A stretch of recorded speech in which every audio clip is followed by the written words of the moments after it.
it's tryout time and it's the time to be recruiting cheerleaders. So here's some tips that have helped me recruit cheerleaders to my program. First of all, conduct a recruitment meeting. That can be during lunch, it can be after school, before school, provide food, get people there. I know when I can get my current team to recruit their friends to come, I can somehow get a few of them to go ahead and try out for cheer.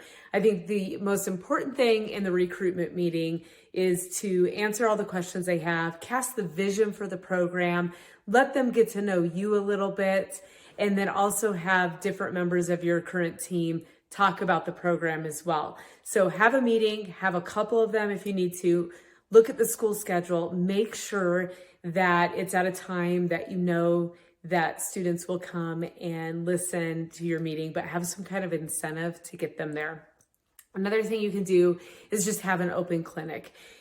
There's no obligation to try out, but just have them give cheer a try. Oftentimes when I've had cheerleaders come in and do a clinic, they have loved it and then they've ended up trying out. So it's great. You can also look around the school or ask teachers, ask people you know, who are the gymnasts?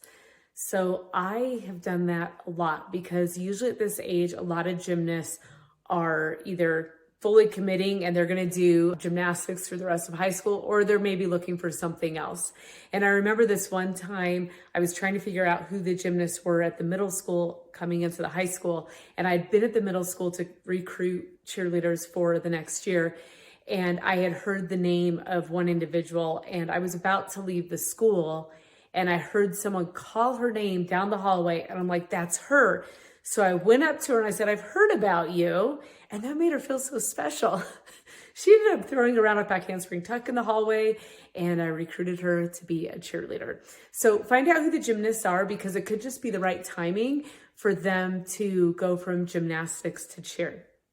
I also have sought out the spring athlete sports or the spring sports athletes.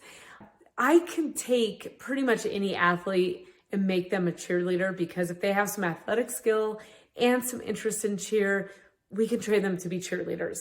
The spring sports don't conflict with the schedule. I know for me at my school, it doesn't conflict as much because we aren't cheering at games in the spring. We aren't competing in the spring. And so oftentimes I'll get the soccer players out for the cheer team. Maybe lacrosse is happening in your school and I have soccer players and lacrosse players on my team. So check out the spring sport athletes. Now, tryout time is a little bit tricky for them because they are invested in their sport. So make sure you have some sort of concessions as well for those spring sport athletes or have your tryouts at a time where they can participate.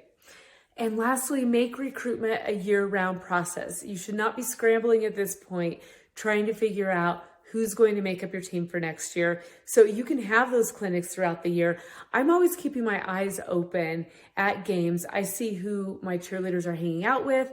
I ask them, hey, why aren't you cheering? And I do different things like that to just see what the interest level is. I get to know the students. I find out who the dancers are. Like I said, the gymnasts, those who probably have some sort of ability within cheer and that I can help coach them to be great cheerleaders. So always be recruiting. This is not the only time you should be recruiting, but always recruit.